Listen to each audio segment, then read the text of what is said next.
ከድርድሩ በስተጀርባ ሌላ ምን ተደብቋል? መላው ዓለም በጉጉት በጠበቀው የአያቶላ አሊ ኻሜኒ ህልፈት ዙሪያ የኢራን ፓርላማ ከአሜሪካ ጋር ስላለው ድርድር ዓለምን ያስደነገጠ አዲስ ሚስጥር ይፋ አድርጓል። ዲፕሎማሲ ወይንስ ወታደራዊ ምላሽ? በሰዓቱ ይደመጣል። በሌላ በኩል ከነገ በስቲያ ማክሰኞ በሀገራችን ምን ሊፈጠር ነው? ጠቅላይ ሚኒስትር ዶክተር አብይ አህመድ በህዝብ ተወካዮች ምክር ቤት ተገኝተው እጅግ ፈታኝ ለሆኑ ጥያቄዎች ማብራሪያ ለመስጠት ቀጠሩን ይዘዋል። ስለ ሰባተኛው ሀገራዊ ምርጫና ስለ ሰላም የሚናገረው ያ ባለ 32 ገጽ ይፋዊ ሪፖርት ምን ይዘዋል? የተከበራችሁ የዩቲዩብ ቻናል ቤተሰቦች ሰላም ጤና በያላችሁበት ይሁን። እነዚህን ሰበር አጫጭር መረጃዎች በዝርዝር ይዤላችሁ ቀርብ ያለው ቪዲዮን ላይክ በማድረግ አብራችሁን ቆዩ። ወደ መረጃዎቹ አልፋለሁ። በቅድሚያም የኢራን ፓርላማ መግለጫና የውስጥ ፍጥጫ። በመጀመሪያ መረጃችን ከኻሜኒ ህይወት ማለፍ በኋላ በአሜሪካና በኢራን መካከል ያለው ግንኙነት መቋጫ ወደሌለው አቅጣጫ የተጓዘ ባለበት በዚሁ ሰዓት ከቴህራን የተሰማው ዜና አነጋጋሪ ሆኗል። የኢራን የህግ አውጪ አካል አባል የሆኑት ሜይሳም ዙሆሪያን በይፋዊ ኤክስ ገጻቸው ላይ እንደገለጹት ከዩናይትድ ስቴትስ ጋር የሚደረግ የድርድር መስመርና የመግባቢያ ስምምነት ከቀድሞ ጠቅላይ መሪ አሊ ኻሜኒ ህይወት ማለፍ ጀርባ ባሉት አካላት ላይ ወታደራዊ ምላሽ ከመውሰድ ጉዳይ ጋር ፈጽሞ እንደማይገናኝና የተለየ መሆኑን አስታውቀዋል። ይህ የባለሙያዎች ጉባኤ ዋና ነጥብ ነው ተብሎ የወጣው መግለጫ በቴህራን ከፍተኛ ባለስልጣናት መካከል ከፍተኛ አለመግባባት የፈጠረም ሲሆን መግለጫው በወጣ በሰዓታት ውስጥ ከድርጅቱ ከፍተኛ አመራሮች ያልተለመደ የህዝብ ወቀሳና ተቃውሞ አስተናግዷል። ይህ በኢራን ውስጥ የውስጥ ፖለቲካ ላይ ትልቅ መከፋፈል እንዳለ አመላካች ሆኗል።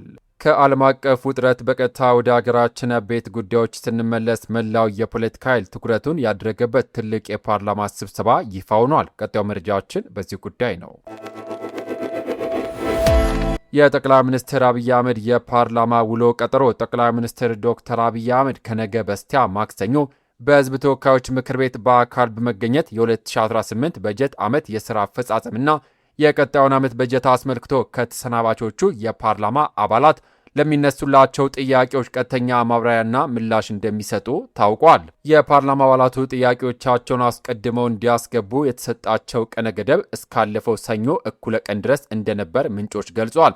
በሕጉ መሰረት ጠቅላይ ሚኒስትሩ የመንግስትን የሥራ አፈጻጸም ሪፖርት በዓመት 2 ጊዜ ለፓርላማው ማቅረብ ይኖርባቸዋል። ባለፈው ሳምንት አርብ ለፓርላማ አባላት የደረሰውና በ32 ገጾች የቀረበው ይህ የፌዴራል መንግስቱ ሪፖርት በሀገሪቱ የኢኮኖሚ፣ ማህበራዊ ልማት፣ የፍትህና አስተዳደር ዘርፎች ያሉትን ስኬቶችና ተግዳሮቶች በዝርዝር የዳሰሰ ነው። ከዚህም በላይ በህዝብ ዘንድ ትልቅ ጉጉት የተፈጠረበት የሰላምና ደህንነት ግንባታ ስራዎች፣ የውጭ ግንኙነትና ዲፕሎማሲ፣ የሀገራዊ ምክክር ኮሚሽን አፈጻጸምና ስለ ሰባተኛው ዙር ሀገራዊ ምርጫ ጉዳይም በዚህ ሪፖርት ውስጥ ባጭሩ የተካተተ በመሆኑ የማክሰኞ የፓርላማ ውሎ እጅግ ሞቅ ያለና ጥያቄና መልስ እንደሚስተናገድበት ይጠበቃል።